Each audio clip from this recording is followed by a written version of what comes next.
next, a place where industry is the lifeblood of its community, and its pulse is gritted with sand and steel, fire and smoke.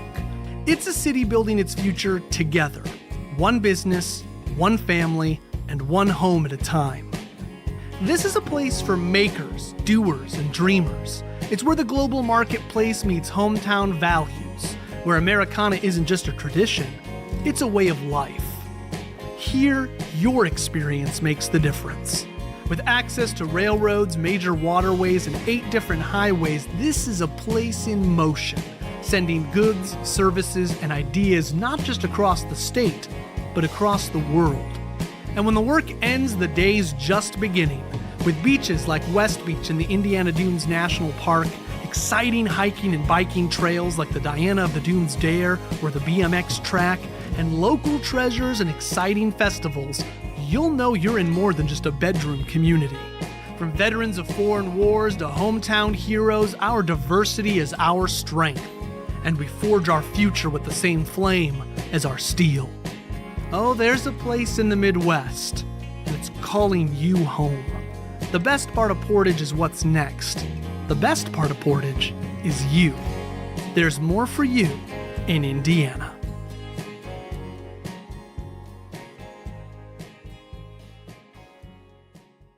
There's a place in the Midwest, 50 miles southeast of Chicago, nestled near the coast of Lake Michigan.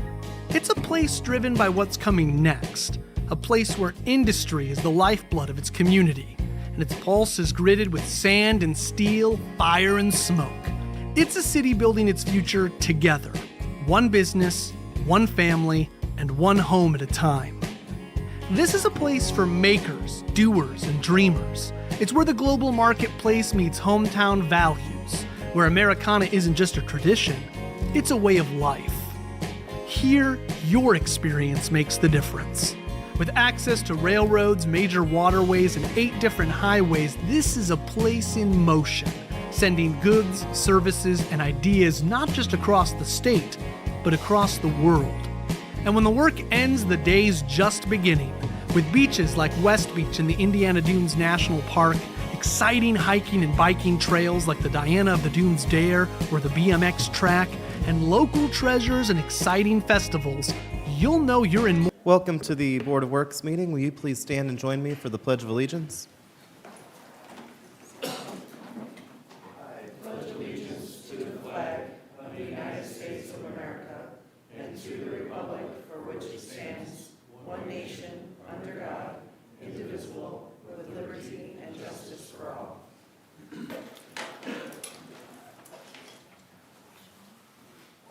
Liz, could you do the roll call?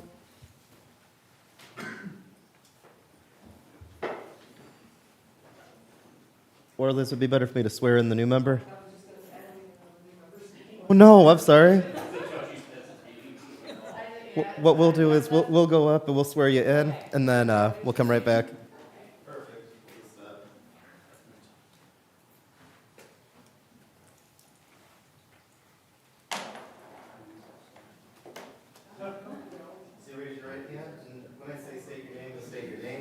And then when I say swear or affirm, you can pick either swear or affirm. You can say both. I state your name. I, Jennifer Knoll. Do solemnly swear or affirm. Do solemnly swear or affirm. Okay, no, it's fine. That I will support the Constitution. That I will support the Constitution. And the laws of the United States of America. And the laws of the United States of America. The Constitution. The Constitution. And the laws of the state of Indiana. And the laws of the state of Indiana. And that I will faithfully. And I will faithfully. And impartially. And impartially. Execute the duties. Execute the duties. Of my office. Of my office. As a member of the Board of Works and Public Safety. As a member of the Board of Works and Public Safety. To the best of my ability. To the best of my ability. And according to the law. And according to the law. So help me God. So help me God. Congratulations.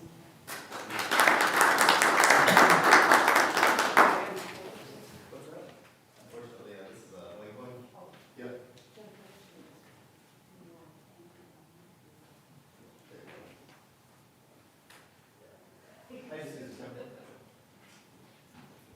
All right, Liz, are you ready to call roll? Member Ms. Knoll? Here. Member Lewis? Here. Member Farkas? Member Maleta? Here. Did everyone have a chance to look at the minutes from the last meeting, and is there a motion to approve? I'll make a motion to approve the minutes from the last meeting. I'll second that motion. We have a motion and a second. All in favor, please signify by saying aye. Aye. Aye. All right. Unfinished business. Portage Recovery Association Agreement. Jake, I think I saw you come in. Yeah, sorry. How are things going with the new move? Everything's right on track. 10:30 Saturday, we'll get the key for our new building. It's valued at like a $700,000 donation, so it's like a really big deal for us. So we're really grateful because like we can't do this alone. So, do you have your, basically your proposed list of things that you want to do for the renovation that we would put under as the things could be reimbursed for Yeah. through the year? I sent that to Mr. Graham about a few weeks ago. Yes. I can address that. There are some improvements that Jacob had proposed to be reimbursed by the Portage, by the opioid unrestricted settlement funds. I've reviewed that along with the 2023 agreement, which was fairly tightly worded as to allow for rent, NIPSCO, and some other utilities. So my recommendation to the Board of Public Works would be to undertake an amendment to that, and then 2 weeks from now, ask that you approve that. There's about 7 items, I think, that Jake had listed to be reimbursed, and the clerk treasurer has confirmed that funds exist in the '24 fiscal year to use those funds. That was for the $32,030.54. You did review that, correct, Ed? Yes, I reviewed the agreement, and as I said, the current agreement it only has 3 or 4 categories that allow for the Board of Works to authorize the use of these funds. I'd like to expand that to incorporate categories that Jake has asked to be part of the 2024 disbursement.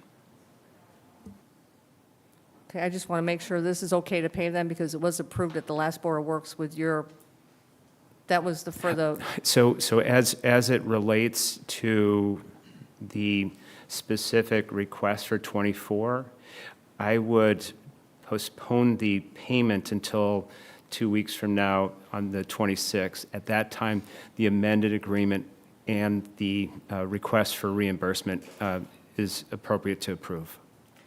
okay, thank you. So there's no action we need to take today. This is just informative. So, did that all make sense, Jake? Yeah, Davey, did you have something? so come back in 2 What- weeks. What categories do we need to add? Well, I think like the major reimbursement from the agreement was from rent, but that's no longer something we have anymore. So the agreement says that it expires after 3 years. I think the idea is like, what if there's remaining money? Like, does that money just go away, or can we add other things to get reimbursed quicker on it? Does that make sense? That's what I'm saying, is we need to include the categories. What are those categories? I emailed them over to him. That put on the Dropbox? Because I didn't see it, but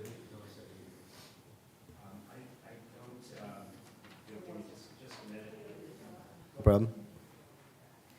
It's coming up right now. Okay.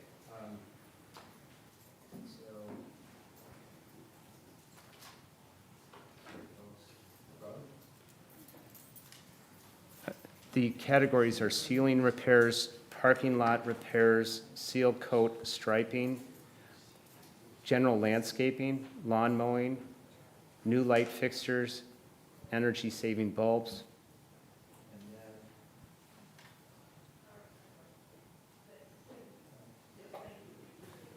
Doorknobs throughout, security system cameras, trim work, kitchen remodel, outside roof repairs, power wash, acid wash brick, outside painting. I think that completes the list. Yes. I mean, all of that, I mean, just speaking for myself, sounds pretty acceptable for, the types of work that they might be doing, that would be approved for, So those are the categories proposed by the Recovery Association.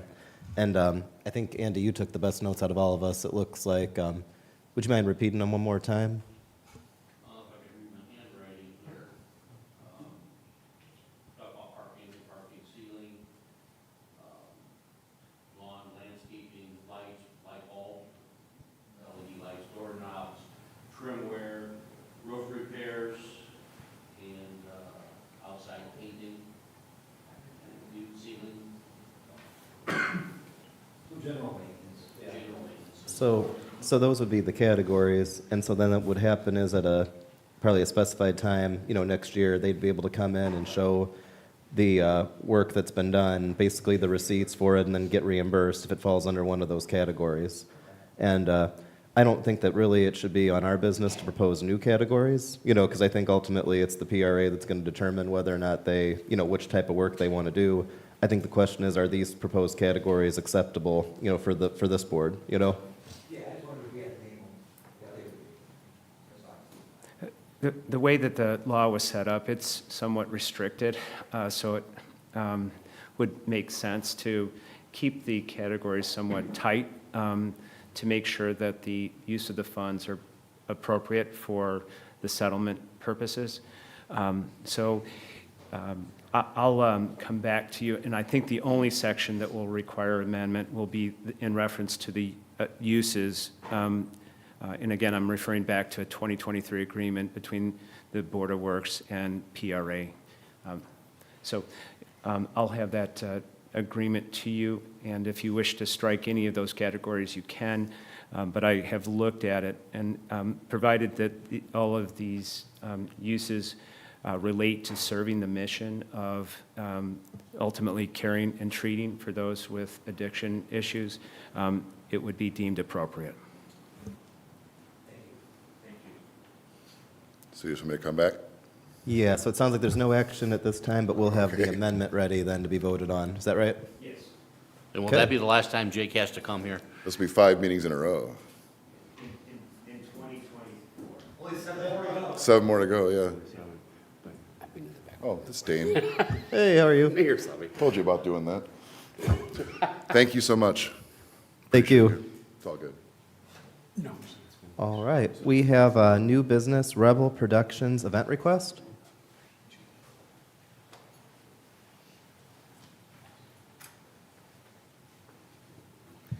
I'm horrible at public speaking, so I wrote this all out, so forgive me, I'm going to read right off my paper. I'm here for permissions for use of the green space in the Portage Mall. I've actually have a lot that we figured may be questions, so if you don't mind, I'll read what I have, and at the end, if I haven't answered all your questions, then I haven't done my job properly. We are here representing Event Rebel Productions. We had obtained permissions last year for a concert for this past June that didn't come to fruition due to scheduling and conflicts with Live Nation. We are once again making sure it is still okay to use the green space in the Portage Mall for concerts. We had been given permission prior for the week of and for prep and until Monday after for removal of everything and cleanup. We have added an extra day from what we originally asked for and a second concert. What we are looking at is Friday and Saturday, June 20th and 21st, and again on Saturday, September 20th. Being on record, I can't say the names of the band at this time. We have verbal confirmation from all bands, but until we finalize tech writers and hospitality writers, we cannot make it public yet. I have the names of all the bands on a piece of paper. If you guys want to see it, I can show it to you, but it has to remain confidential at the moment. If we get permissions from you, we will need something in writing for land use. We will be fencing off from the Painted Apple north and from there again across the whole entire field. We have permissions from all but one of the businesses so far that will be encompassed within the fencing. All other businesses affected will have to police their own parking lots. This will be all ages, festival-type concerts with food trucks and vendors. All concerts will be done by midnight. We will Need to find out the weight limit on the road by the baseball field, Roy Buckley Way, because of staging and production semis. We will also need the use of the baseball field parking lot for tour buses. Chief Candiano has already reached out to me, seeing that we were on the agenda for today. Nothing has changed since we met last time, except for the extra day, and we'll be touching base again soon. We still have to get with the new fire chief to work out the emergency action plan and staffing for the actual event, fire and rescue, and Chuck Helmick will be setting that up with him. Once I have all permissions and writings, the EAP, and my insurance finalized, then we can apply downstate for the event permit. We also need to find out how to make this a no-fly zone for drones.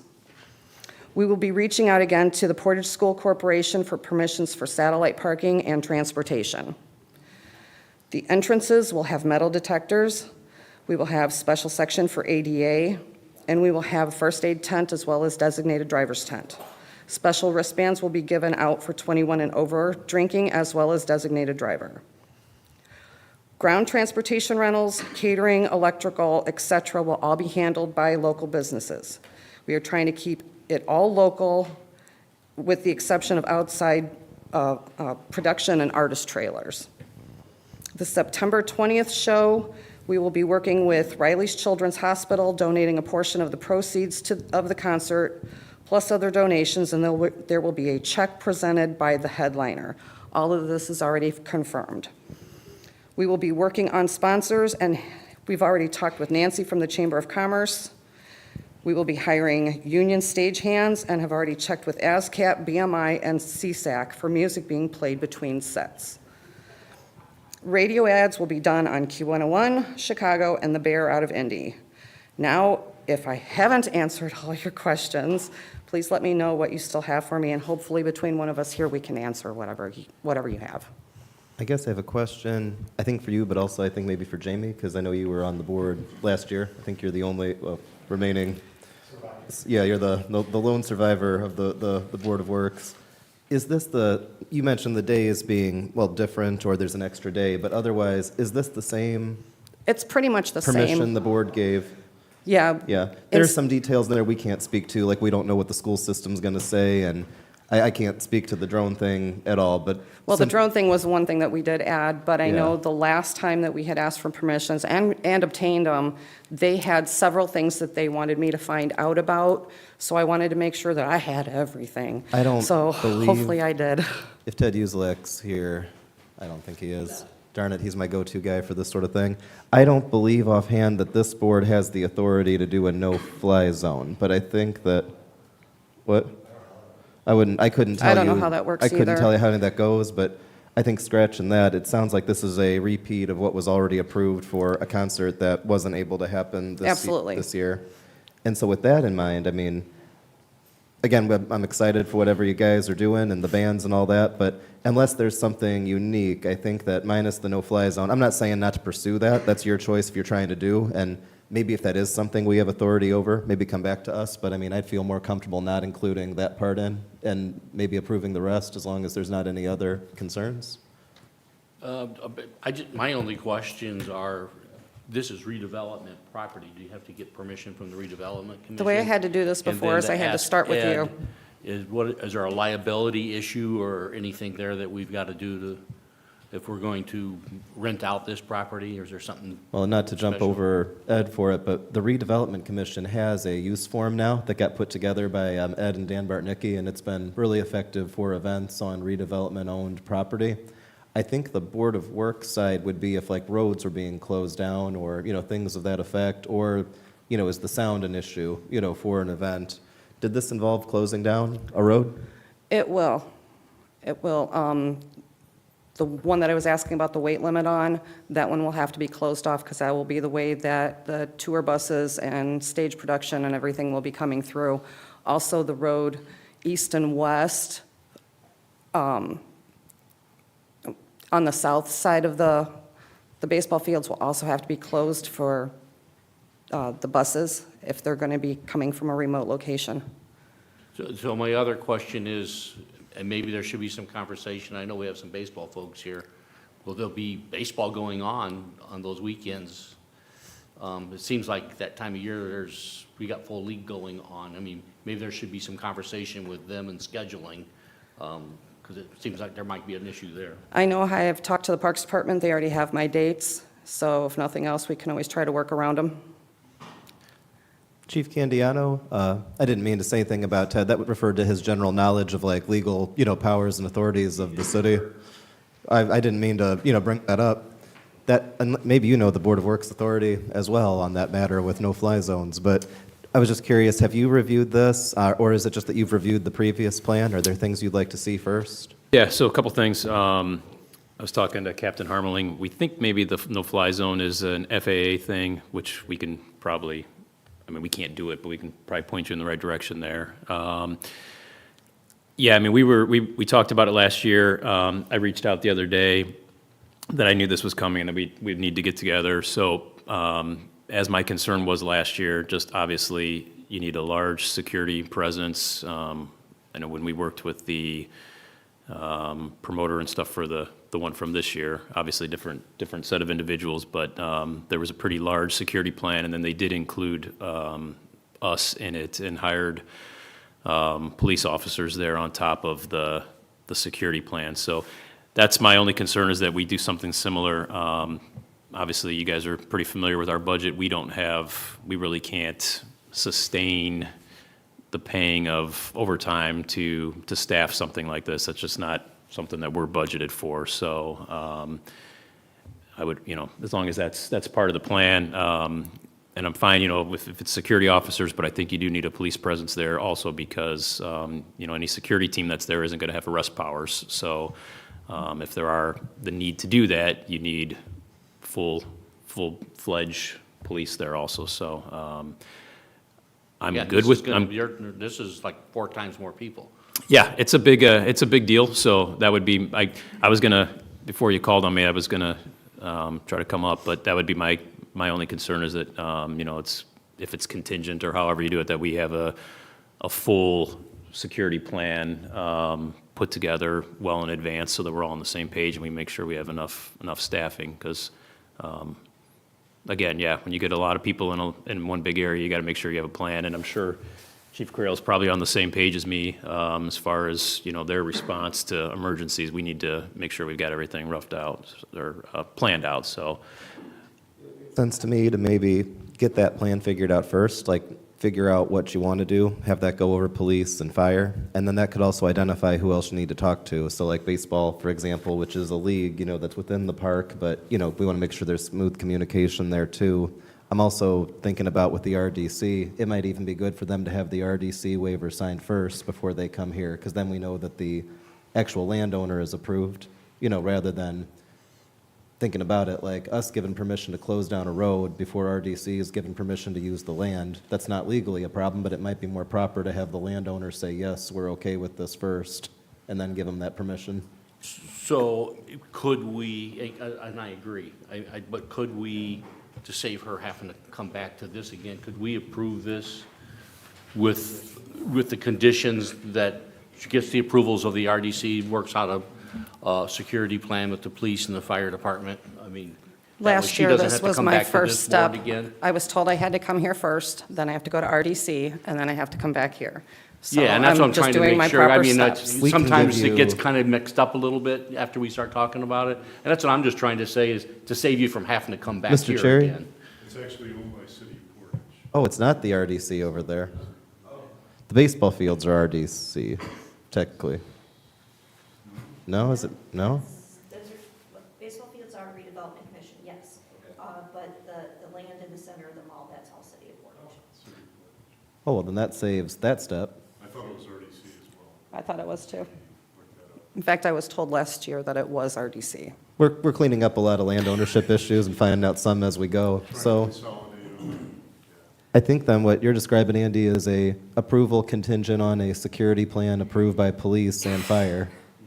The rest, I think, would fall under other entities. Like if you want to use the parking, that would be different. If you want to do the school system thing, that's not our wheelhouse, So let's approve what we can approve here today. Do you want to make the motion as you articulated it? Yeah, I'll make a motion to approve the concerts to take place at the Portage Mall on June 20th, June 21st, and September 20th, 2025, contingent upon other entities that may have to be involved, such as the parks or the schools, as well as working out a security safety plan with the police and fire department. I'll second that. We have a motion, we have a second. All in favor, please signify by saying aye. Aye. Aye. Aye. Thank you. Thank you. All right. Next up, we have Portage Chiefs Baseball Tag Day. Hello, my name is Jessica Severino. I'm here on behalf of the Portage Chiefs baseball team. We are looking to stand out on Central to do a tag day for donations to get our boys to Cooperstown, New York. It is the first time Portage Chiefs baseball team has been to Cooperstown, New York. It helps a lot of the kids that are less fortunate, helps their families, because our total is about $21,000 to get the team there. The boys will stay in a dorm with their coaches, and they'll have 7 days of baseball. So we're just trying to raise funds to help them get there as soon as possible. So we're all familiar with the Tag Day. This board and some members have been relatively uncomfortable with them, in fact, to such a degree that we know that we've had some unapproved Tag Days happening, not from you guys, but just Right. like there have been issues like this year with people going out the road because they don't even realize that they got to get permission for it. Right. That's something that we've been kind of trying to clamp down on. I guess, and I just want to stress, I love the Portage Chiefs. I love what you guys are doing. I want you to be able to raise money. I guess my question I would ask is, why being in the road as opposed to maybe considering some other options or places you could go? Have you thought about talking to a store like Strack and Van Til or Meyer about coming, where people are coming in and out? Have you thought about just some other options? Oh, yes, yeah. absolutely. I've already placed our team outside of Blueberry Pancake House. I've placed them outside of Shoop's. I've done those already. I've also worked with Myers. Myers is a private corporate. Menards, they don't allow it. Walmart, we did do it in the past with Portage Pop Warner, but due to the fact of people using and abusing that, they have to go through a account. It's called a Spark Good account, set that account up for that, let it get approved. But due to the cold, there's no way after December or January, I can't get the boys out there, and I don't want them to get sick. So to say, standing out in the weather for that, because our final payment is due March 1st. So we're trying to, I've done those steps and processes and went to local businesses on that already to try to get donations. So, and I know the ins and outs of it because I've done it with Portage Pop Warner, no kids in the street, safety vest, very hard on that.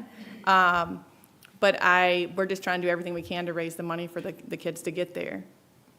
I understand wanting to do everything you can. I myself have a particular, and again, I'm just one member of a board, so I Right. want to make sure the other board members speak. I just want to be really clear with you, my concerns about tag days are not a concern about your organization, and Right. if you want to talk even after, just about how I can help you guys promote what you're doing, I'm happy to do that, just as a Okay. mayor, as a person, but again, I guess I've given my opinion on tag days. I open it for others, too. I know the one thing we all worry about is just how distracted people are driving with their phones Right. in those intersections. And what has concerned us is if somebody gets hit, they're going to stop. I mean, we probably wouldn't approve another one. And Right. we're constantly going back and forth, how many more of these do we need to do? Right. Once again, it's nothing about the organizations. It's just more, some things we've done in the past, but I can tell you drivers are definitely more distracted now than they were before. Okay. How much money would you estimate a tag day would bring in? Usually, it typically can bring in, because I've done this before, between $2,000 to $3,000.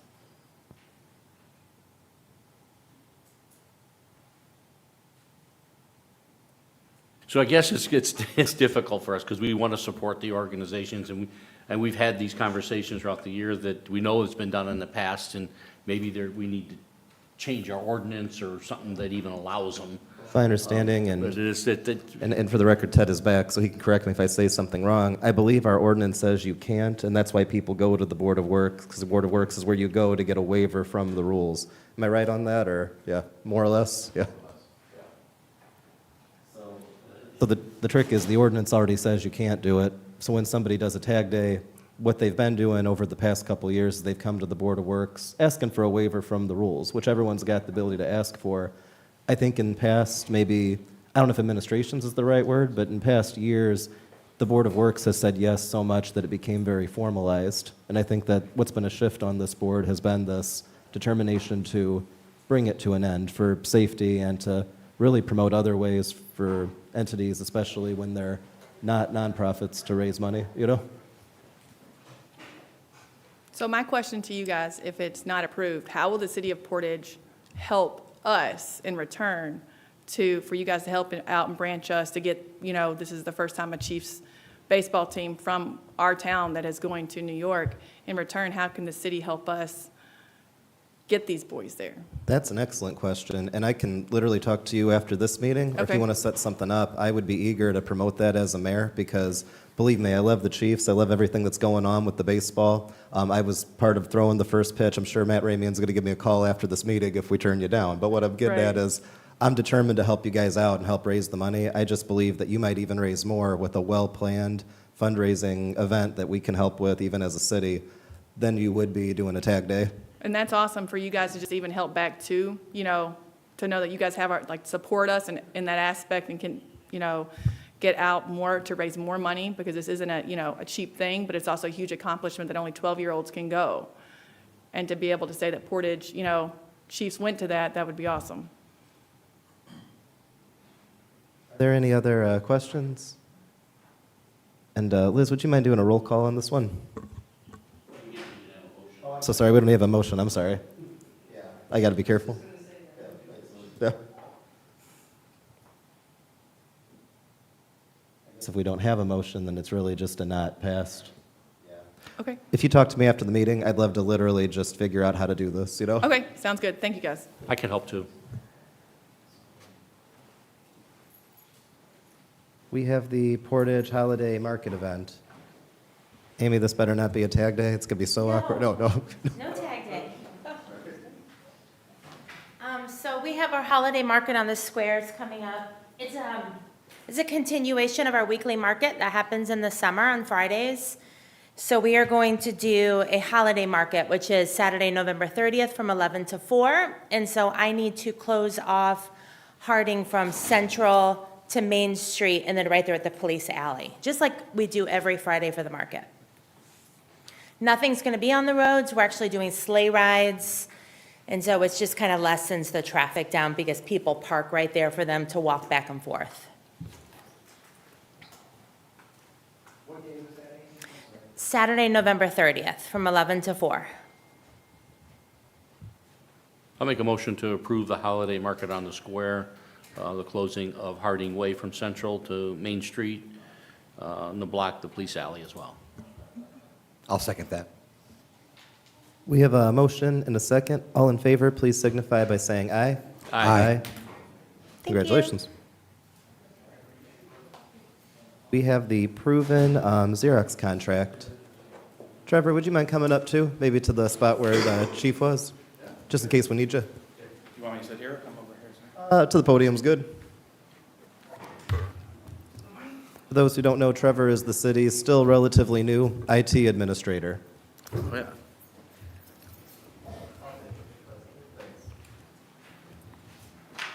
Thank you. Say relatively new as if you had been working within the city before. I mean, a year is still kind of newish. We still get to talk to him, so we love it. No, Trevor and I, over the last few months, we've been walking through and working on the city's actually print contracts. So we went through and met with, Trevor met with various departments. We looked at what you guys are currently spending versus what a new contract would look like. So we're here today just to go through the contract if there's any questions. In a nutshell, we are able to upgrade and replace all your guys' print equipment and save the city a significant amount of money. We're looking at over $900 a month in savings for the new contract with equipment that utilizes better technology and faster output speed for each department, based off the wants and needs through our walkthroughs. Unless somebody had any questions, Trevor, since we last spoke, everybody's getting what they need, upgraded and faster equipment. So I do have a couple of questions. Yes, sir. First one is, I know some contracts when you lease the equipment, the ink comes with that? And then you pay like amount per copy? Is that what this contract is as well? Correct. We're actually proposing a $25,000 credit to the city for services, which we anticipate will last over 3 years. Within that time, we're anticipating saving the city over $72,000 in the next 3 years. So, and my second question is, and I guess, Ed, this is to you, I mean, what I read this is, it's a lease agreement, but it's a 5-year agreement that's like $285,000. Is this something that should have went out to bid, or did it go out to bid and I just missed it? Go out to bid. Should it? Well, At that so- amount of money? Well, Proven IT is already the city's IT provider that we are locked into a contract with. I don't mean that disrespectfully, it's just to say they're already the company that's doing the printing job. And so this is really an amending or a changing of the existing contract. Is that correct to say? Correct. It's doing the walkthrough and seeing what we need. And also, one of the biggest parts on here is the planning has a very wide, big machine that's currently on lease. With this new agreement and new contracts, they're going to actually own that piece of equipment from here on out. So, yeah, it's amendment to the current contract with the new agreement. So it's, I mean, it just still feels to me, and maybe I'm wrong, I'm used to things at the school, like something like this, that we would always go out to bid when it's at that amount, even if it's a company we're currently working with, because it's a change. I do think it's a policy decision to make here, and whether you want to proceed through that process, certainly that would be appropriate too. I think that the challenge there is with this being professional services, this isn't something that inherently has to be, bid, and with Proven being the city's, basically, I mean, this is a deal that came from Proven. I mean, they could just say, no, we're not going to let you out of the current contract. I could understand if the Proven contract was like expired, and we were saying, okay, it's coming to an end, we're going to see what other options we got, which at some point that does happen, with the Proven contract. So I think what's interesting here is that we have a proposed, I guess, I don't know if amendment's the right word, but consolidation of 3 different contracts, I think, that we have with Proven right now. Correct, yes. Bringing it into one contract. Whereas we wouldn't be able to bid right now to anybody else because Proven would say, hey, you're in violation of your contract with us, would be the trick. So if this is a 5-year contract, the original Proven contract runs out when? September of 2025. Next year. So we have Yeah. time to weigh this out if we want. That would be one option. But I think that would be my question to you guys is, that's the entire Proven contract, is that right, for 25, not just the printers? Or am I wrong on that? No, this is just the printer. It's not the entire other services. Yeah, contract. the other one I think you were referring to is the managed services contract. Correct. Current contract that we're in with Proven, I don't believe that that was bid. I think that that was selected as professional services as well. Not to argue for it, but just to say that in and of itself, it's a really good question to look into. Do you think you can find better? But we would have to wait out until 2025 in September, When we went through the process, you were on the board, and they did the whole bid process the last time, and we were. Was a bid There was a bid process. Last time there Yeah. was a. Gotcha. I guess my question was just, if this is getting rolled into the other contract expires in September.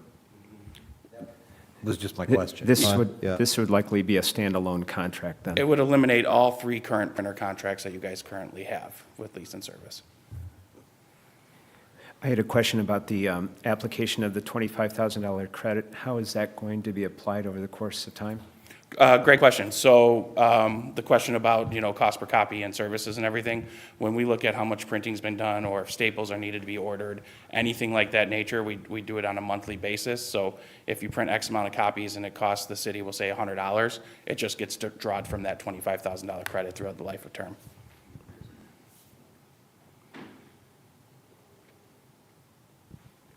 What are we currently paying for under the 3 contracts that we have?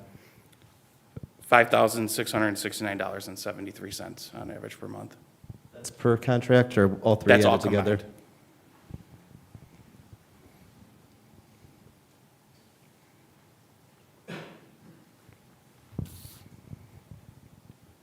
So Trevor, what do you think are the main things to consider here?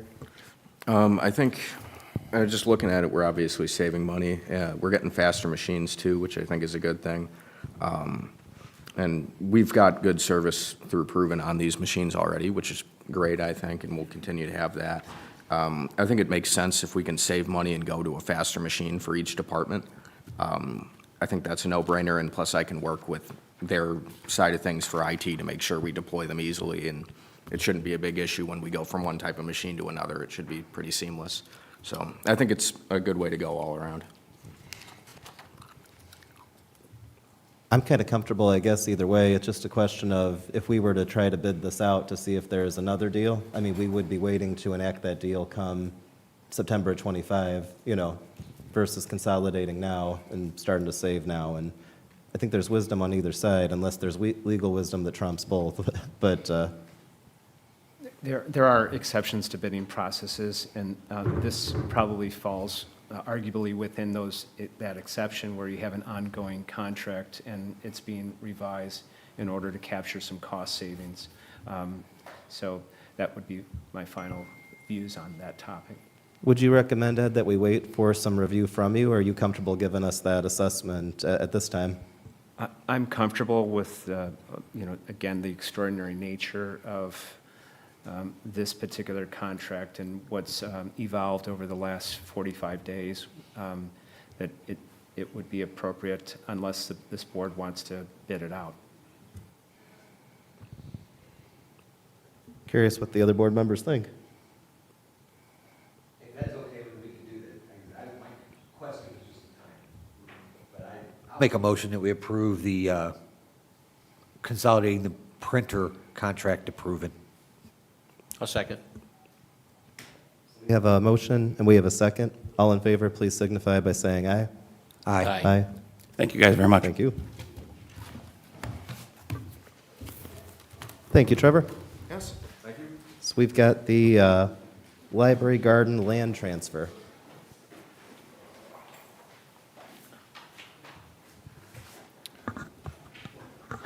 Staff has verified that all work has been completed and everything's been paid on this.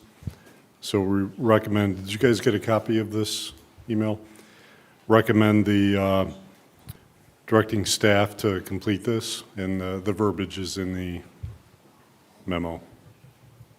So is this the final action that'll actually make the library garden property of the Yes. library? Correct. So, we built it, we paid for it, and now we're giving it away? You are correct, sir. What a For the concept. record, that was not my idea. What a concept. Yep. But all said and done, it's, yeah. Do we know if, I know that Attorney Bartnicki was working on getting, I don't want to say money back, but there was a whole setup with the way that ARPA worked on the county side. We received $500,000 for work done. So we received $500,000 back. So we did get something back from it. But yes, to your point, it was built and it has been legally set up to be given away. And this was verified by Dan Bartnicki, by Attorney Bartnicki, to finalize this, so. So what the language you were talking about is basically we need to make a motion to direct the staff to transfer the 5 parcels referenced in the MOU from city ownership to PCPLS ownership to conclude the terms of the MOU? Correct. I'll make that motion. I'll second it. We have a motion and a second. All in favor, please signify by saying aye. Aye.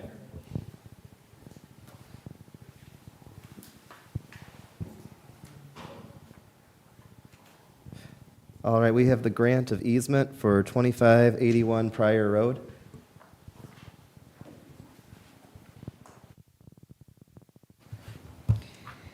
Good morning. Good morning. Before me, I have a grant of easement for 2581 Pryor Road that has been notarized and executed by both parties. Lead me through, I'm not sure what more. Oh, you're doing great. Maybe just maybe just for the people, like what is the situation being, I don't know, what's being done here by just a grant of easement? So is this a sidewalk or is this It is the sidewalk. They are granting the right-of-way for installation and maintenance of highways, road work, streetlights, main, utilities, any necessary upgrades and services. That's great. Thank you so much. Is this your first time speaking up here? On the city side, yes. You're doing fantastic. All right. Are there any questions or a motion? We making a motion to grant the easement or accept the easement? Make a motion, we accept the easement.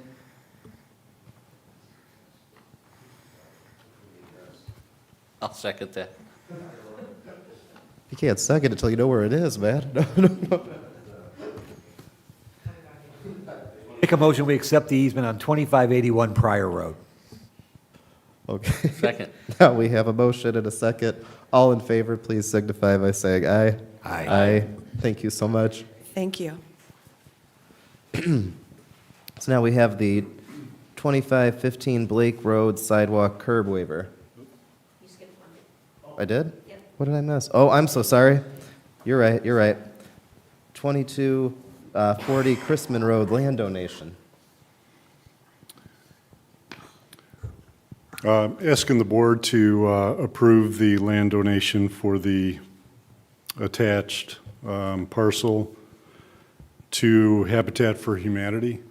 Attorney Graham is working through the donation process and paperwork process, but pending attorney finalizing, all the forms, just looking for approval for that donation. That's going to be developed into houses, a small subdivision for Habitat. If I can just piggyback on Tom's comments, if a motion could be considered to direct staff to proceed with the legal requirements for the land donation, that would be proper. So this is the land at the corner of Portage Avenue and Old Chrisman Road? Correct. And so for those who remember, that's where the old Chrisman School used to be. Yes. And it seems we've tried a number of things with what we could do with the city there, and Right. I mean, I would say I think that this looks like a really appropriate, one, given that some of the other uses for it didn't quite work out because of the location with the train and all that. Correct. And this would allow them to, as they finalize their current build, to transition into the new build for the spring. So this is a desired location for that to happen. Make a motion that we instruct the staff to begin the legal requirements to accept the land donation at 2240 Chrisman Road. Second. We have a motion and a second. All in favor, please signify by saying aye. Aye. Aye. Aye. Thank you. Now we have the 2515 Blake Road sidewalk curb waiver. Hello. Hi, how are you? My name is Kevin Murphy. My wife and I, excuse me because I'm not good at public speaking, but my wife and I purchased the property now known as 2515 Blake Road. It's a 1.3 acre property at basically the dead end of Blake Road, right across from the softball field. And we are requesting, I recently found out that I needed this to get a certificate of occupancy, and we are on the tail end of building. So this is a 1.3 acre property. It's basically 200 feet wide by 288 feet deep. And our goal was to maintain the natural beauty of the property. There are no current curbs on the street, so we're requesting a curb waiver for that. And as far as the sidewalk, there is a sidewalk leading up to the property, but no one walks on it. It's not a regular subdivision per se. It just kind of dead ends. And to put a sidewalk in there would require taking down or basically destroying trees that are 100 years old. There's many, many trees on the property, and we really tried to keep every tree possible that we could. So that's why we're requesting that. Tom, there was a somewhat detailed review from the staff on this, is that right? Because there's like 2 roads around there that don't exist, or maybe that's Sandy? Correct. It's actually, What the law or the rules technically require you to do is more extreme than what you just said. Yeah, And, I mean, and the staff reviewed that part too, but do you mind kind of explaining that, Sandy? the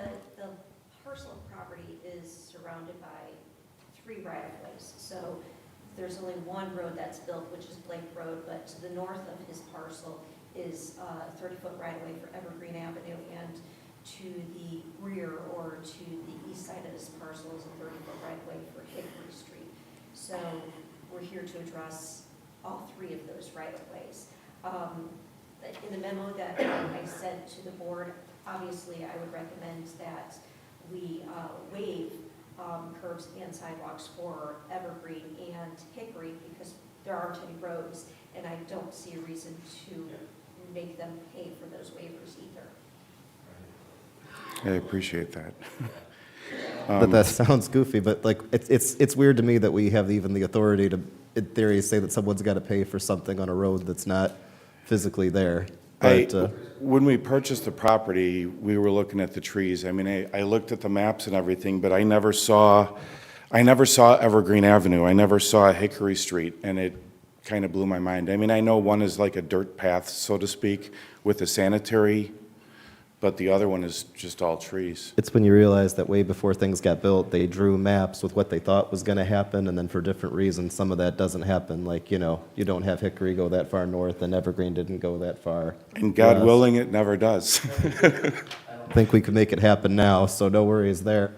I don't think we could. No, I don't think we could, so. Are we granting the curb waiver just for Blake Road? And then we're going to say it's no waiver Technically, required for the other two? So I think it needs to all go through. Like, we as the board still have to formally, like, you can do it all in one motion, but I think you want to completely waive the Hickory and the Evergreen, because quite frankly, there's nothing there. It would just be so unreasonable to say you got to pay to not put in sidewalks on Evergreen when nobody can find Evergreen Road there. So basically, just has to pay to get the waiver on just Blake Road. That's my understanding of what you're here for. Is that correct? Yeah, I mean, whatever I have to do to get my certificate of occupancy, I mean, I do have a plot, if you guys would like to see it. I believe we've seen it in the Okay. Dropbox. Yeah. Well, I'll do it, Jamie, because we'll just do, based off of the staff recommendation, make a motion based off staff recommendation that the sidewalk and curb waivers for Evergreen Avenue and Hickory Street be approved with no fee due to their undeveloped status. Department would also recommend that the curb waiver for Blake Road be approved with the fee of $5,022 and that the sidewalk waiver be denied requiring installation.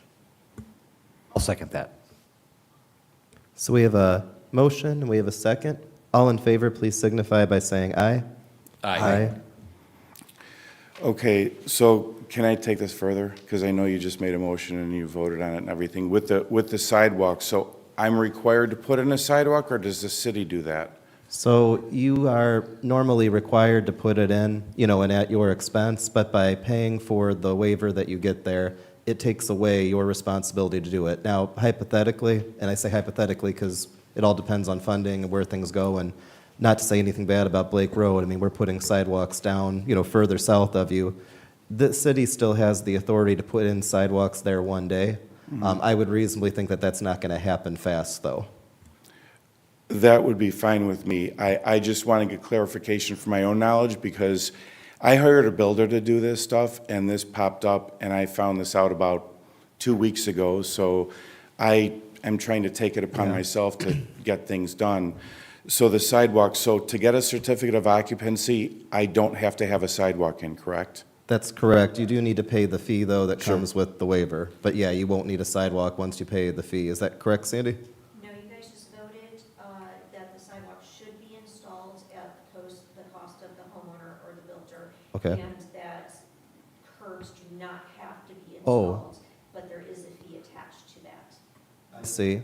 The fees attached to then I think to the curb.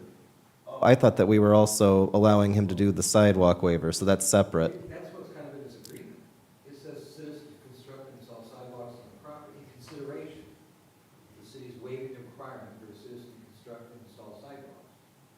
Yeah, I thought we were voting on the sidewalk aspect. But it says, they recommend that the curb waiver for Blake Road, the curb, be approved for the fee of $5,022, and that the sidewalk waiver be denied, requiring installation. Oh. That's what threw me. I was I think I misread that, because I thought that was all one and the same, so. So what the memo says is That's on me. I'm saying I read something wrong. I'm just trying to explain it. No curbs or sidewalks are required in 0 fee for Evergreen and Hickory.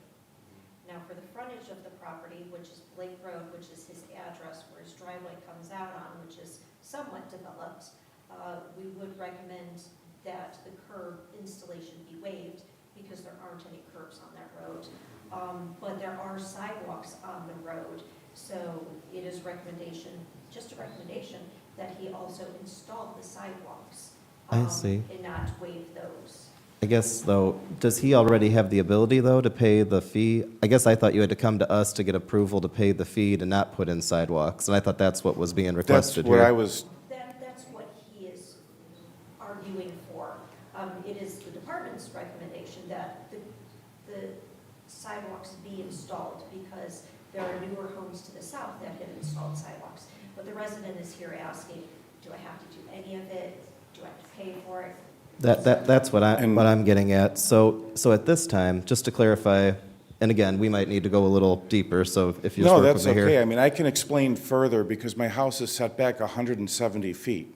So the neighboring properties, the neighboring homes, which we are spread out pretty good, but they are set closer to the street where I'm set very far back, and I was just trying to maintain the natural beauty of the area. Oh, no, I get that. I guess what I'm trying to figure out is, okay, so to start, we've waived the need at all with any expense for the Evergreen and Hickory side for very obvious reasons.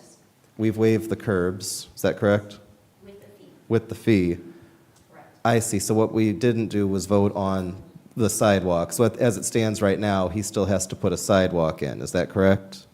Correct. Legally. So if he wanted to not put in a sidewalk, does he have to ask us for that too? Or can he just go to planning and say, I want to pay the fee to not put in a sidewalk? He has asked to have everything waived, and he is here to actually get the fee waived also for both. Oh, for both the curbs and the sidewalks. I gotcha. there's two separate agreements. One's a sidewalk waiver, where there's no fee, but he has to install the sidewalks. The other is the curb waiver, where he pays the $5,022, but he doesn't have to install curbs. And again, that is the department's recommendation. I guess what I'm wondering about is, I would think it makes more sense to say there's no curbs on the road. Why would we make somebody put curbs in where there isn't? I think the sidewalk is the one where arguably we would want the sidewalk, but if he's willing to pay the fee, we'd let that go. I would ask for that, please. Want to flip, Yes, be the one that we give, and then let the sidewalk be the one that you pay to get out of? that would be fine. I believe that's what you guys just did. That's what I thought we did, but I guess we didn't do that based on what the thing said on paper. Right now,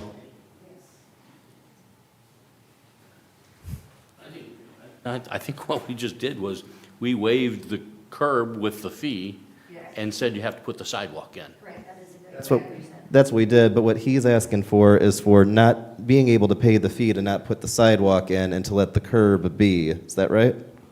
I was asking for a curb waiver at no fee, and the sidewalk, I'll pay the fee. I mean, if the city wants to put in a sidewalk there, that's fine. But if I have to pay a fee, that's fine. Yeah, so I guess what I'm getting at is I guess I was under the impression you could just go to planning and say, I don't want to put in a sidewalk, I'd like to pay. So if that's not the case, we still have to grant the waiver. Is that right? I'm seeing head nod. Correct, it's not the department's decision as to who pays the fee, or we can't honestly give anybody permission to not install it. The municipal code requires curbs and sidewalks whenever a property. That's where it's all a Board of develops. Works. There's no And that's just why straight go to Works. planning and pay the fee. I gotcha. This is more of a rural property, so. So right now, you have, as it stands legally, based on what we just voted on, you currently have the option to pay a fee to not do curbs, but then we're making you do the sidewalk. You're asking for us to now change it based on clarity. You're asking us to change it so that you don't have to pay for the curb, but that you can pay your way out of the sidewalk. Yes. Tom, what would be the sidewalk cost if that were the case? $5,022. Which is about almost the same as the curb, is that right? It is the exact same, it's just the numbers and how it's multiplied, it equals the same amount, yes. Again, knowing that there's already not a curb on the road, we're comfortable with there not being a curb on the road. and knowing that a sidewalk is something that isn't going to connect to, much else there, I'd be very comfortable with flipping it, waiving the fee on the curb and then allowing you to pay out for the sidewalk. I don't know if that's the rest of the board's opinion, though. Believe it or not, this is actually one of the most contentious things that the Board of Works deals with, is this sidewalk politics, but Yeah, I would appreciate that very much. So then what we're asking is to make a motion to waive the curb at no cost and grant a waiver for the sidewalk at a cost of $5,022. Yes, that's correct, yeah.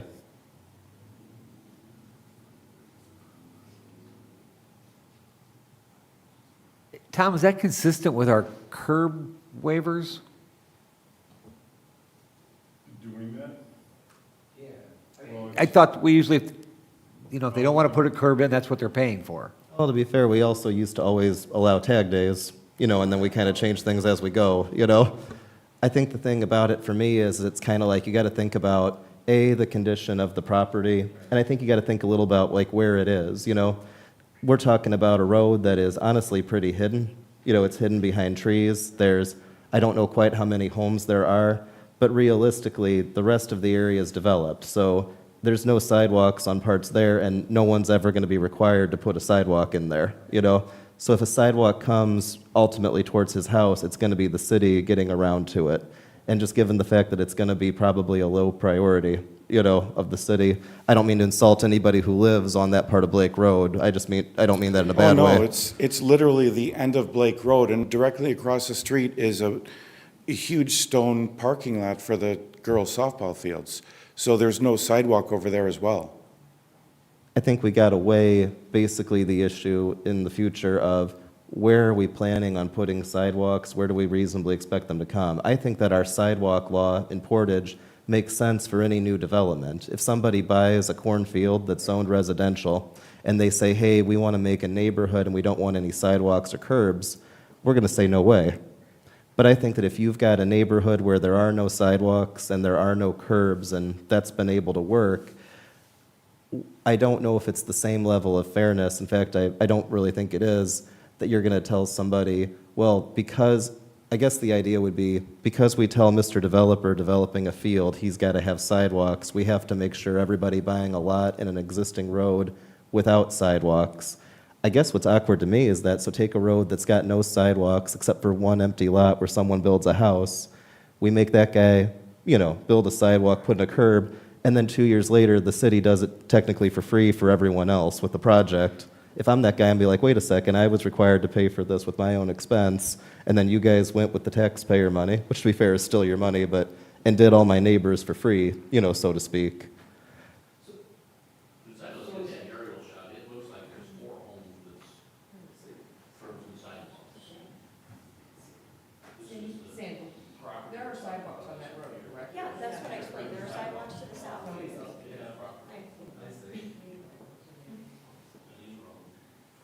So this is the one here? Oh, we're at the sidewalk, yeah, I gotcha.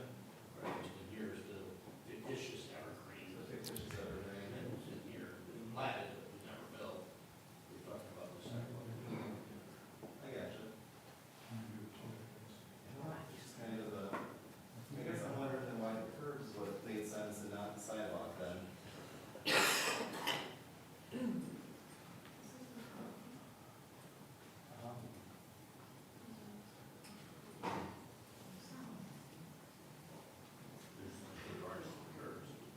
So it matches the quality, that's why. Okay,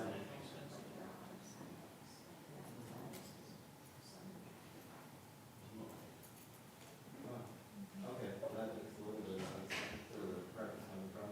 Right, and I can see why we wouldn't curb it. Probably not any curbs there. There's probably isn't gonna be. I guess the one for us is this, I'm sorry, I should probably speak, and I should probably talk to you, Andy, with transparency of like letting people hear what we're saying. I guess the thing for me is that it's the same fee either way, but at the same time, you do a fee to get out of doing the curbs, which don't exist anywhere else in the neighborhood. versus paying out of having a sidewalk. I mean, I guess to me, like, I'd love to see a sidewalk there, but I guess to me, it makes more sense that we would waive, I don't know, the curb in the sense of, how'd I put it? There's no curbs there, you know? Versus if we give the option of either building a sidewalk or not, you're still paying the same fee. Am I making some sense? Yeah. But yeah. Yeah, that's what I think. So we waive the curb, so there are no curbs, right? So that's, but there are sidewalks, so we grant the sidewalk waiver, but we have to pay the fee for it. So in case the city at some point wants to put that sidewalk in. We have our funds are there money to put it already in. there to put it in the rest of the way. Yeah, there's no argument for me there. And then this poor guy can get his occupancy permit. I didn't move into realize his I was house. going to be in the hot seat this morning. Boy. Literally, like, there are attorneys who, like, come to these meetings, because we've done these sidewalk things for all sorts of different people and weigh this, and it's one of the few things where we're kind of like the Supreme Court. You got, like, different spectrums of what we, there's one attorney who literally said he takes notes with the Board of Works to see how that sidewalk opinion changes. I'm sorry. Yeah, no, that's just, I'm glad I'm not an attorney. So Andy, did you make a motion that we do that? I did make that motion a little while ago, but you want me to reiterate it? Go ahead. Okay. I'll make a motion that we grant the curb waiver for Blake Road, and we grant the sidewalk waiver with the fee of $5,022. I'll second that motion. We have a motion and a second. Do you want to do this as a roll call vote, just to be safe?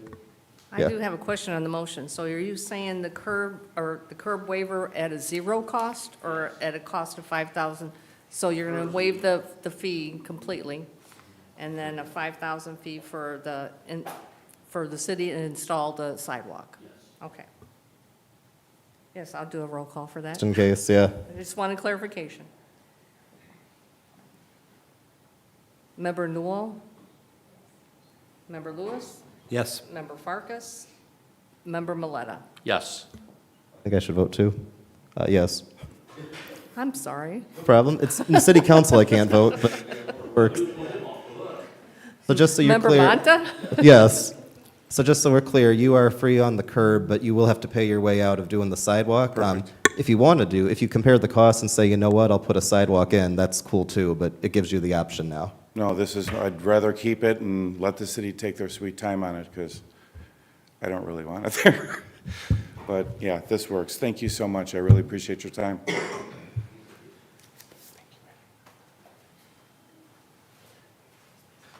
Chief Crail, I know I was out of town for a part last week. I wanted to have a meeting with you on the next thing, just to make sure that we have the money together before we go for final approval. Is that comfortable for you? Yes, sir. Thank you. And then we have the Castonia tractor mower review.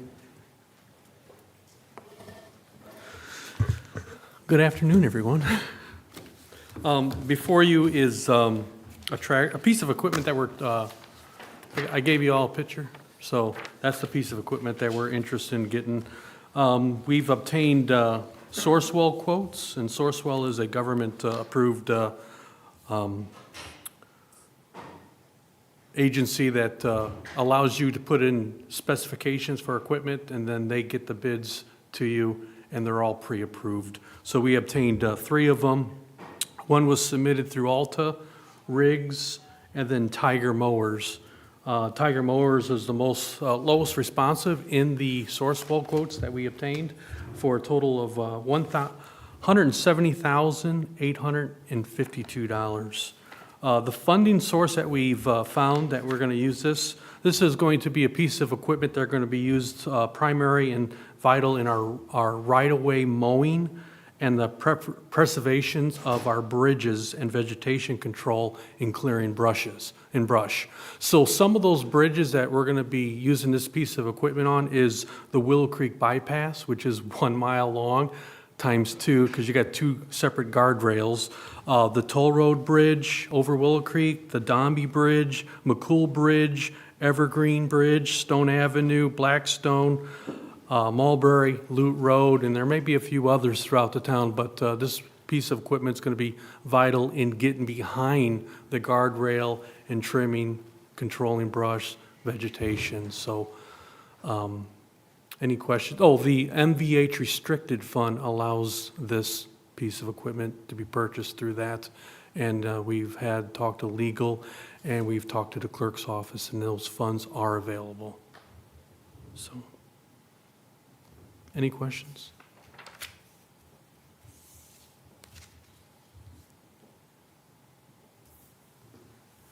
I'll make a motion that we move forward with purchasing the Castonia tractor mower so the guys don't have to risk their life trying to mow the side of a hill.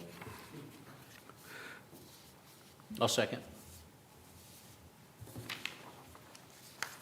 We have a motion and a second. All in favor, please signify by saying aye. Aye. Aye. Thank you.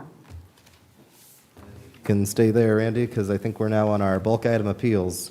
So we have a number of these. I don't believe there's anyone here for any of the bulk item appeals, but I'm going to go through one by one. So number one is located on Blake Road. This is a situation where the neighbor had placed his personal cans on his property, and we actually took pictures the way the cans were placed right on the very edge. And as we go out and service these things, the employees make the best possible judgment, but these cans were actually on his property, and those cans belong to his neighbor. So I'm asking that the board would, this is 2595 Blake Road, and I'm asking the board to overturn that charge of $40.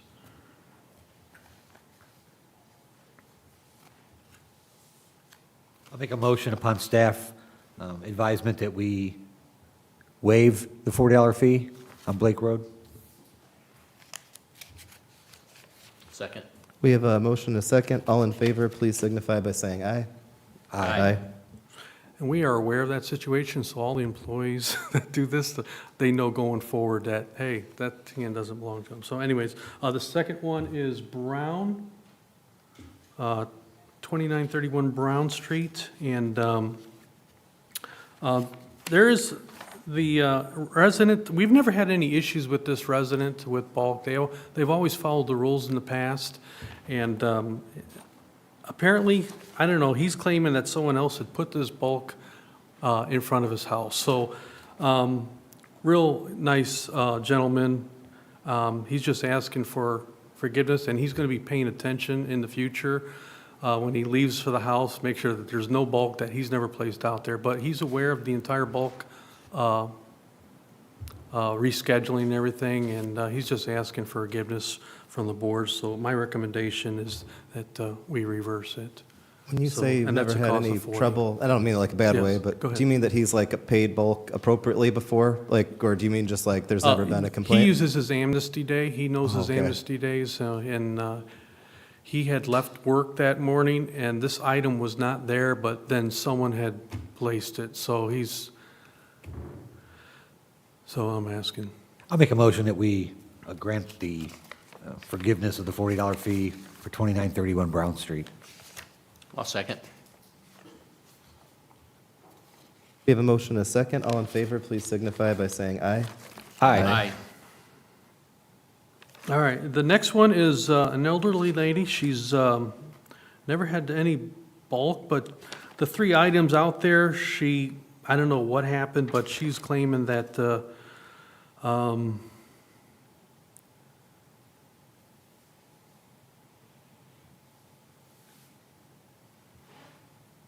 it's an elderly situation. She said, I made a mistake, but not on purpose.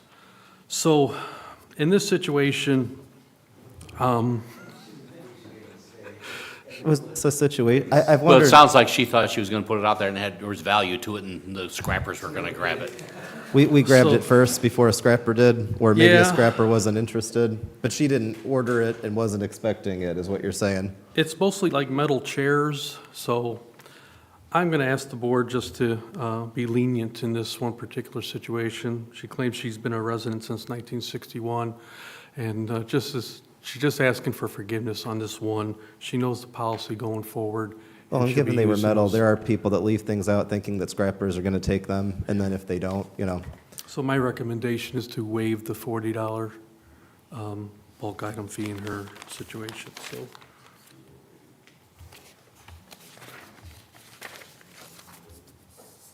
I'll make a motion to waive the fee for 2399 Plum Street.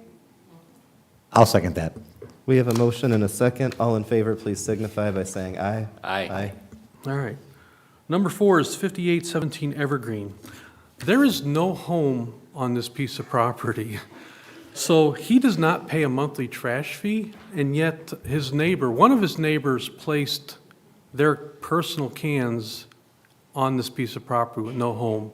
And we pulled up there, and it was strange, and so we tracked down the address, and it came to, that particular parcel's 5817 Evergreen, and they don't pay a trash, and he reached out to us, says, Randy, I don't have any home there. I don't have a trash service. So I'm asking that the board would waive this. The next time those cans are placed on their property, the city, the Department of Sanitation will confiscate those cans. So we'll find out who they belong to. So, Kind of a goofy month, Randy.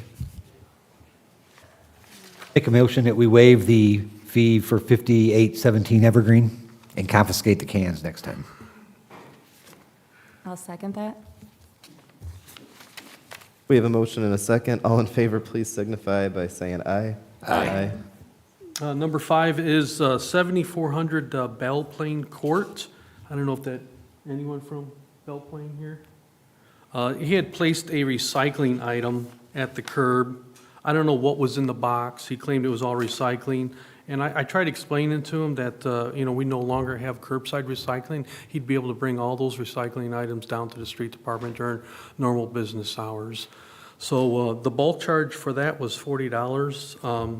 I wish he was here to explain further, but I'm asking the board to uphold that charge. It is considered bulk, unless the board would want to waive it.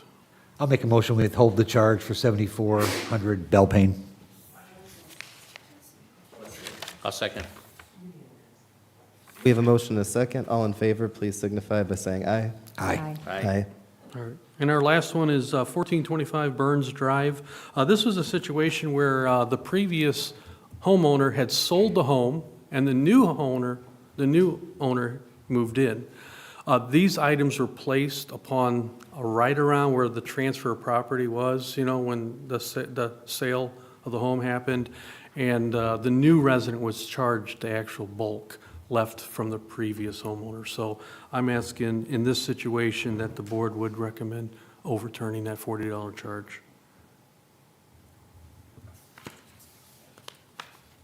I'll make a motion to waive the charge for 1424 Burns Drive. I'll second the motion. You guys were I'll racing second. for it. You'll second? Okay. So we have a motion and a second. All in favor, please signify by saying aye. Aye. Aye. Thank you, Randy. That is it. Wait, Randy, I have another one that Do you? Diane gave to me, and I don't know if you have this yet I or don't, not. It's I did not have that on the agenda. 2195 Kennedy Street. You want me to put it on for the next? Yeah, we may have to put that off because I was not familiar with that one. Yeah, it's not in my, it's not in my, Okay, we'll put it on the next Board of Works okay. agenda. All right, okay, understand. Thank you, Randy.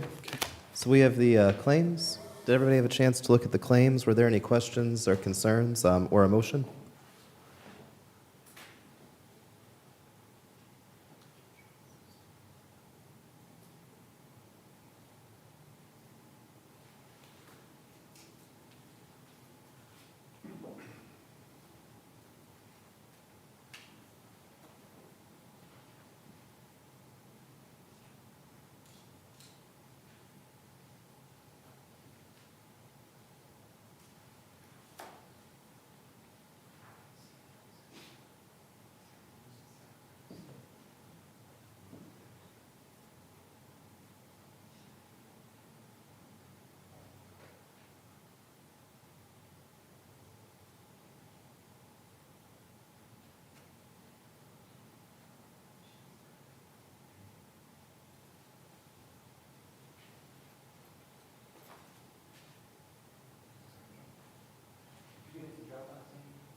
I'll make a motion that we approve the accounts payable in the amount of $479,564.40. A second. We've got a motion and a second. All in favor, please signify by saying aye. Aye. Thank you. Any other business deemed proper to be brought before the board? Oh, Mr. Cherry, I didn't expect you to stand up. Oh, I'm just kidding.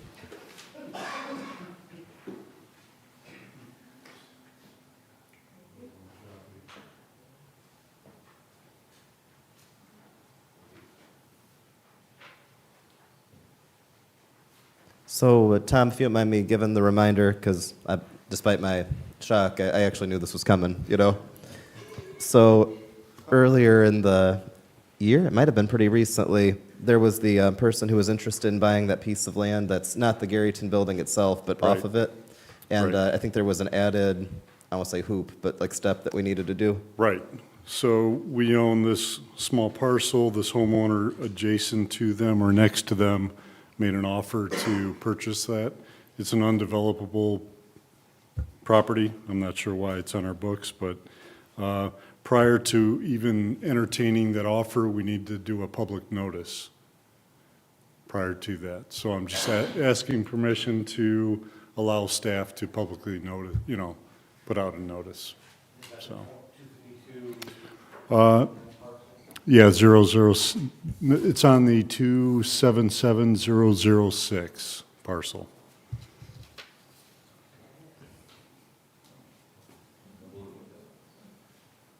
And this is city property, not RDC property, right? It's city property, yep. Making sure we don't have a repeat of that question. Right, no, we looked. And this is per legal, so. This is to post it so that it can be sold, yeah? Correct, right. Yep. They want to buy the whole Garrison building, I mean, they can have it if. We can if- we can yeah. throw that out there if you want. Right. Find out how this works. So you just want to publicize or, The potential, asking for bids for that parcel. We know that the guy next door is the one who's, we still have to advertise it for everybody. We can't just do which makes sense, given that we are a government, but in practice, I mean, we know that there's an interested party next door, you know? Yeah. And Jamie, I would suggest a motion to approve starting the process to sell the property. Make a motion that we start the process to approve selling the property 277-006. A second. We have a motion and a second. All in favor, please signify by saying aye. Aye. Aye. Any other business to be brought before the board? Oh, yes, sir.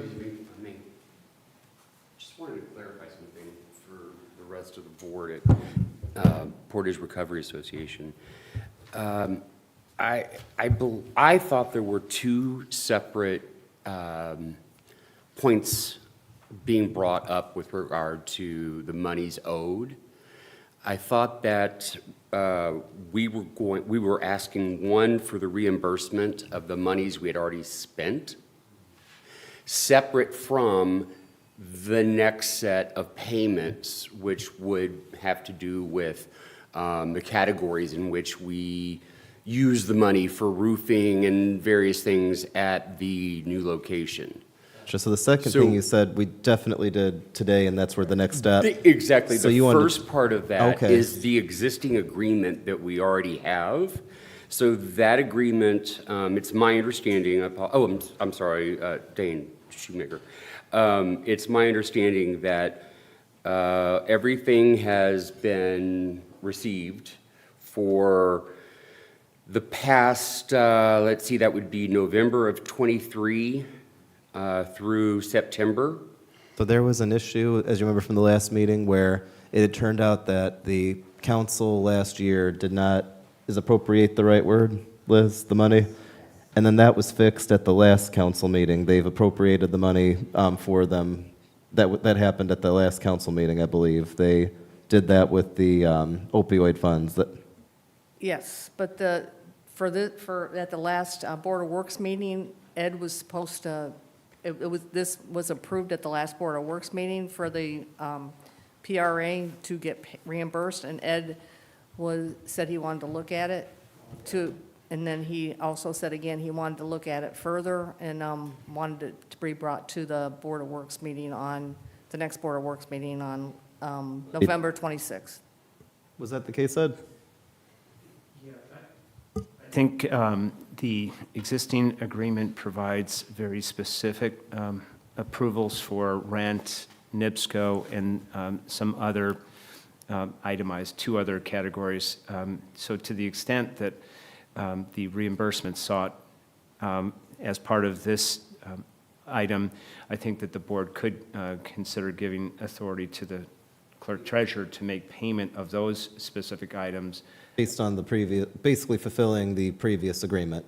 Correct. Because basically, if I understand it legally, the previous Board of Works, again, of which Jamie's the sole survivor, but made an agreement, but they made an agreement not knowingly, but with money that the council ended up not appropriating for them to use this year. So the current council's fixed that, and my understanding is that the money is there. So now this board then, we're in a spot where we could approve that part then, right? We can approve to reimburse them for the utility payments and rent payments they've Electric, made. the cable, trash. That rents, was- water. Do we need to approve it if it had already been approved before, now that the money's just being appropriated now? finally? That's my question, actually, too, yeah. There's language in the agreement that requires this separate approval. Just make a motion to release the funds that they are due? Yes, that would be fine. I'm quickly searching just so that you have the complete reference of the segment, of the proper items that you can pay. Again, I think these were paid last Last year. year. The exact same items that they turned in were paid last year, and the attorney last year approved all these to come out of the restricted fund. So it was the Comcast, it was NIPSCO, it was rent, Water. and water, and also, If I can quote the agreement, it references building rent, garbage, NIPSCO, and water expenses for 5965 McCaslin Avenue, which was your former location, correct? We have not moved yet. That's why we wanted to, separate issue of next year's funds. I'm only speaking of the monies we've already spent that has already, it's my understanding, was already approved, just like last year. it's for $32,030.54. And then you turned this in, I believe, well, it was approved in on 10. September. Yeah, you turned it in September, and it was approved on October 8th. To pay it with approval, with clarification from the city attorney to make sure those were within the boundaries of the restricted fund. I would just, as long as they fit those 4 categories, building rent, garbage, NIPSCO, and water expenses, they should. The only thing that's on there is Comcast, which it's part of the process. For, Their bank statement is in there. Yes, I have all that. I have all that. All their different things they paid for. Yes, and again, they were approved last year, the exact same bills were turned in last year. I double-checked that, and they were approved last year to be paid out of that restricted fund. And sounds like we're going then- through an audit right now, and they haven't asked a question about that, so. Sounds to me like that's just a normal thing. I take that back. We went through an audit for opioid, and it was approved what we spent our money for also, so. Does someone want to make a motion then, per Ed's, did Jamie already do that officially? Make a motion that we release the funds that are now appropriated for the organization as they were promised. thank you. And that's in the amount of $32,083.36. There was an error in your calculations, and I came up with $32,030.54. That's right. We talked about that. The number again was, you said 32,000. $32,030.54. That was it. So we have a motion, do we have a second? Second. We have a motion and a second. All in favor, please signify by saying aye. Aye. Congratulations. Thank you. We truly appreciate it. Jake, did you say you got a 700 grand donation too, when you went up there? The building evaluation is upwards of 700,000, yeah. Wow. That's pretty cool. Yeah, that is pretty darn good, man. Wow. All right, anything else to come for this board? Jen, I wanted to make sure you had like the most complete, like, board for your first meeting. Usually we don't have every single possible topic we didn't have fireworks in this meeting, but otherwise, this is kind of the gist of it. We have a motion to adjourn? So moved. I'll second. All in favor, please signify by saying aye. Aye.